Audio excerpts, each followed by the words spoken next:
Mapagpalang araw po, nandito po tayo ngayon sa Barangay 102, Sonit, District 1, Tondo, Manila. Narito po tayo upang magbasa ng Biblia. Dito po manipis po ito, New Testament lang, na magkaroon po tayo ng spiritual growth. Kasi po, yung alaman, pag patutubuhin mo, dinidiligan mo, di ba? Dinalagyan mo pa ng pataba o fertilizer. Ganon din po ang tao. Ang tao po may dalawang kalagayan. Meron siyang physical, meron siyang spiritual. Sabi nga nila, gusto mong tumaba, kumain ka ng kumain, tataba ka. Di ba? Growth yun. Kanya lang, pag tumaba ka, ubis ka naman, sabi nila. Madali kang magkasakit. Yan. Tignan natin sa Biblia po, Merong nakasulat po dito sa Biblia, ayon po kay San Juan. Ang sabi niya, unang 1 o ikalawang 1, libro ng ikalawa. Ay, ikatlo pala. Sabi po sa verse 1, mahal mula sa matanda kay Gayo na pinakamamahal kong kaibigan. 2, mahal kong Gayo, idinadalangin kong ikaw sana'y nasa mabuting kalagayan at malusog ang pangangatawan tulad ng alam kong mabuti ang kalagayan ng iyong buhay, spiritual, yeah? So, dito po, madali naman natin maintindihan. May dalawang kalagayan ng tao. Itong binabanggit po ni Gayo patungkol sa kanyang kaibigan. Anong sabi niya? Na sana po yung kanyang malusog ang pangangatawan. Okay, ano yan? Katawan. Di ba yung mga letter, yung naalala niyo po, nagsusunod ba kayo nung araw? Nung wala pang text, di ba? Mga love letter. Doon sa mga introduction sa simula, no? Ang daming mga palabat, pabalat bunga. Baka pupunta doon sa center ng surat mo, di ba? Yan. Ganyan din po ang Biblia. Kaya yung greetings o pagbati ni Gayo sa kanyang kaibigan na sana yung kanyang pangatawan ay malusog gaya ng kanyang espiritu. So tayo po ay kumakain ng physical na pagkain. Dinisign ng Diyos yan para itong ating physical lalakas. Especially, limbawa, nagtatrabaho ka sa construction. Pwede bang huwag kang kakain? Hindi, mahihirapan ka. Yan, pero bago tayo magpatuloy, tayo muna ilalapit sa Diyos upang siya po pumatnubay sa bawat isa sa atin. Panginoon Diyos, minsan pa, samahan mo po kami ng aming pagbubulay ng iyong salita. Turuan mo kami, buksan ang puso at isip ng mga taong nakikinig, nanonood ng video nito, upang sa ganun po makinabang kaming lubos sa iyong salita. Sapagkat ang iyong salita at ang iyong aral, ito po ang pagkain ng aming kaluluwa. Salamat po, busugin mo kami sa pagkakataon nito, O Diyos, sa ngalan ni Jesus. Amen. Okay, tuloy po tayo. So dito na natutunan natin may dalawang kalagayan ng tao. Meron siyang physical, meron siyang spiritual. Kaya tama yung sinabi ng ating Panginoong Yesus naman, nung panahon na siya po ay nagfasting. Nagfasting po si Jesus ng 40 days and 40 nights. Nung magfasting po siya, biglang dumating ang manunukso. Ito, tingnan natin sa Mateo 4:1. Pagkatapos si Jesus ay dinala ng Espiritu sa ilang upang tuksoin ng dyablo. 2, doon 40 araw at 40 gabing nagayuno si Jesus at siya ay nagutom. Bakit po siya nagutom? Meron po mga reliyon na pilosopo. Ang sabi nila, hindi sila naniniwalang si Jesus ay Diyos. Kasi kung Diyos yan, bakit siya nagugutom?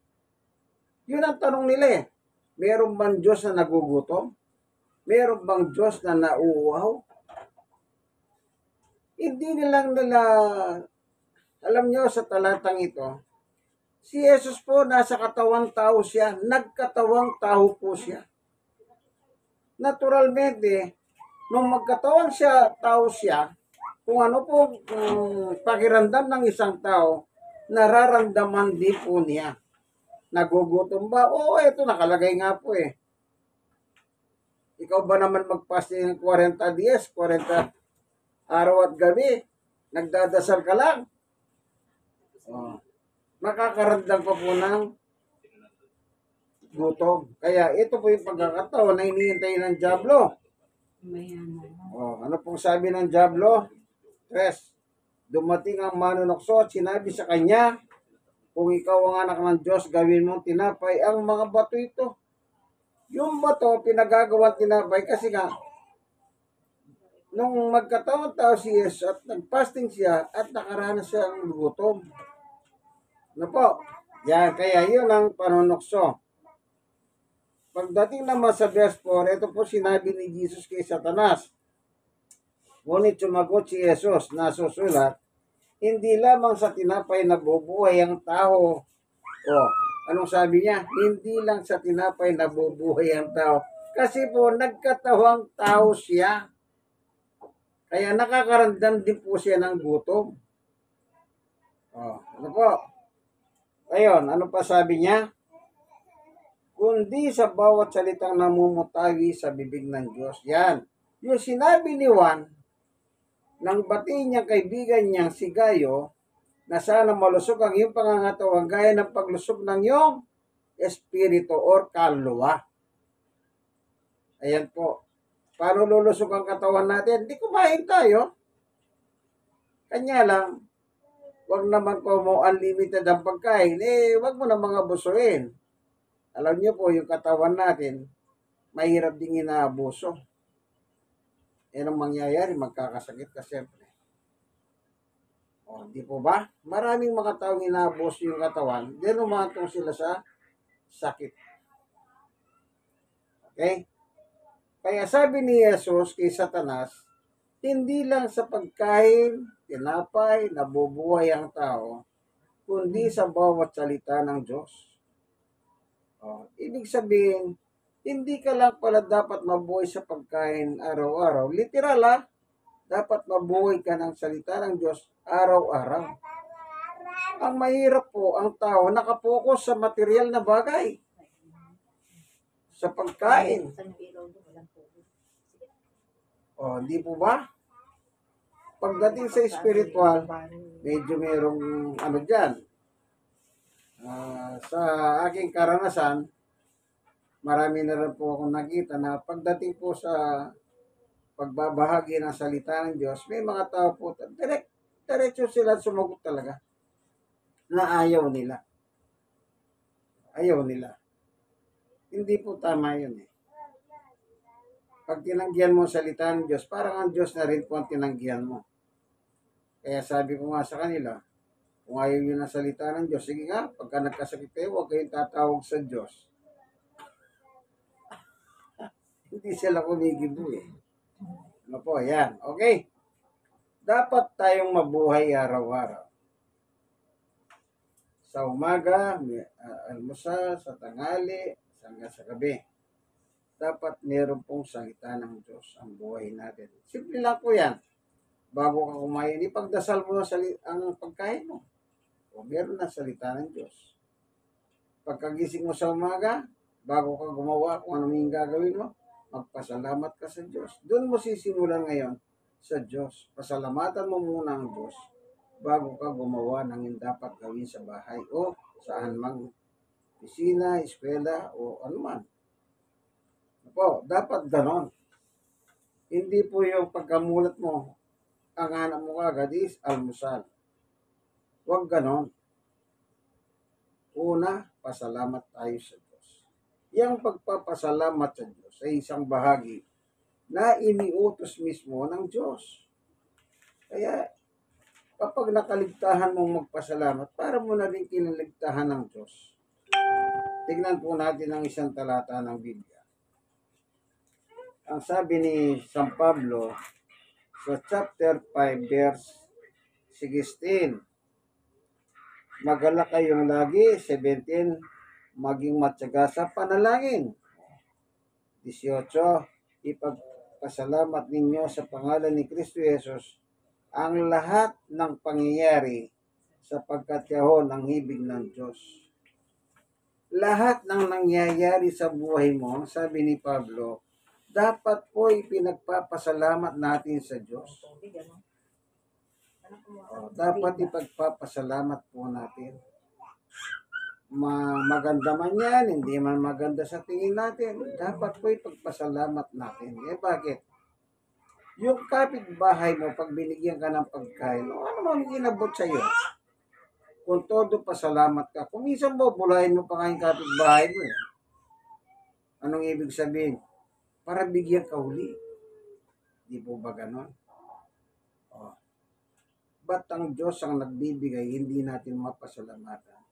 Yan po ang malaking problema. Halimbawa, kaya lagi ko po sinasabi ito, may pagkain, bago ka kumain, pasalamatan mo ang Diyos. Salamat po, Panginoon. Binigay mo pagkain sa amin. Kasi ang pagkain po ay galing sa Diyos. Hindi po nagmula kung saan-saan yan. Lahat ng ating kinakain sa ibabaw ng lupa, lahat ng tao ay bigay ng Diyos yan. Tingnan po natin doon sa Mateo chapter 6. Anong sabi niya? Kaya kung minsan ang sabi nila, kaya ka nabubulunan kasi hindi ka nagpapasalamat sa Diyos. Di ba may mga ganyang klaseng tao? Ang mga pananalita, no? Kaya ka nabubulunan. Sige ka, baka matuluyan ka pa niyan. Meron pang ganoon. Dahil hindi ka marunong magpasalamat sa Diyos. Di ba? Tingnan natin yung Mateo 6:9. Ang sabi ng ating Panginoong Yesus, ganito kayo manalangin, Ama namin nasa langit ka, sambahin nawa ang pangalan mo. Sa verse 11, bigyan mo kami ng pagkain kailangan namin sa araw na ito. Sinong pinagmumulan ng pagkain? Ang Diyos. Sa creation, kung titignan niyo po kasaysayan sa Genesis chapter 1 verse 1 hanggang 31, sa loob ng 5 araw po nilikha ng Diyos ang kailangan ng tao. Lahat kumpleto. Pagdating ng ika-6 na araw, nilikha ang tao at nilagay po sa alamanan. Ang sabi ng Diyos, okay, nandiyan na lahat ng kailangan nyo. Wala pa tayo, naglingkod na ang Diyos sa tao. Bakit? Nandun na lahat ang kailangan natin eh. Kaya, itinuro ng Panginoong Yesus na dapat nating kilalanin ng Diyos na siya ang provider ng ating pagkain araw-araw. Kaya kung siya ang provider, dapat lamang napasalamatan natin siya sa ating buhay. Sabi ko nga po, kung minsan yung kakilala mo, binigyan ka, may dumating galing abroad, binigyan ka ng tsokolate. Di ba laki ng pasalamat mo kahit na bawal sa yung tsokolate. Pero tatanggapin mo pa rin. Pasasalamatan mo pa siya. Di po ba? How much more ang Diyos? Kung minsan po, yan ang nagiging mali sa tao eh. Bakit pagdating sa tao, magaling kang magpasalamat, pero pagdating sa Diyos, tsaka na lang. Para pampakyawat eh. O, di ba? Mamayang gabi na lang magpasalamat. Diyos ko, salamat sa almusal, salamat sa tanghalian, salamat sa hapunan. Eh, paano kung doon pa lang sa almusal, bumara na sa lalamunan mo? Hindi ka na makapagpasalamat. Merong nangyayaring ganyan po. Bumara, namatay. Habang kumakain, namatay. Kaya, ugaliin po natin ang magpasalamat sa Diyos. Bago matulog sa gabi, pagkagising sa umaga. Yan. Kasi po, binubuo po tayo ng physical at spiritual. Ngayon, itong pangangatawan natin ngayon ang kasangkapan niyan. Alam niyo po, hindi po ba pag may, ito, tanong natin ha, mapalalaki kayo, mapababae kayo. Hindi po pa inaalagaan ninyo ang pagangatawan ninyo? Kahit kung minsan, ang sabi ng mga iba, ay tignan mo naman mag-makeup yan para na siyang, di po ba may mga ganyan? Kahit hindi ka nakarapat dapat sa makeup, nagme-makeup ka pa para maganda. Di po ba? Mapalalaki. Anong tawag sa mga lalaki? Baludodoso? Balidos. O yung mga lalaki naman, ano? Balidos. Balat, magkatunog din. Meron akong pamangkin na ganyan. Akala mo babae. Napakalinis sa katawan. Ayan. Baludoso po daw po yan. Kung ano man yun, magkatunog din. Ngayon, yung pangangatawan po natin, dapat lang alagahan natin. Kasi po yan ay paggamit lamang ng Diyos. Kaya lagi kong natatanong, pag meron kayong property, anong gagawin nyo?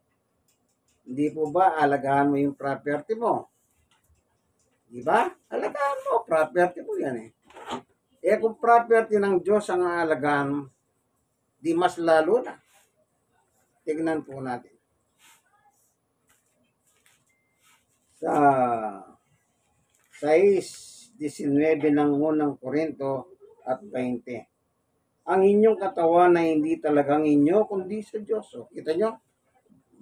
Kanino ang katawan ng tao? Wala na. Sabi niya, Wala na sila. sa Diyos. Sa verse 20, kaya't gamitin ninyo ang inyong katawan upang maparangalan ng Diyos. Paano mo pararangalan ng Diyos sa pamagitan ng katawan mo? Yung nga po, magpasalamat tayo sa Kanya. Anong sabi ni Pablo? Yung pagpapasalamat ay kalooban ng Diyos. O pag nasunod mo yung kalooban ng Diyos, mapaparangalan mo ba ang Diyos? Opo. Yan nakapaloob din doon sa Lord's Prayer. Tignan naman natin sa verse 10. Balik tayo sa Mateo 6. 10 naman ang kunin natin ngayon. Anong nakalagay po doon? Ito.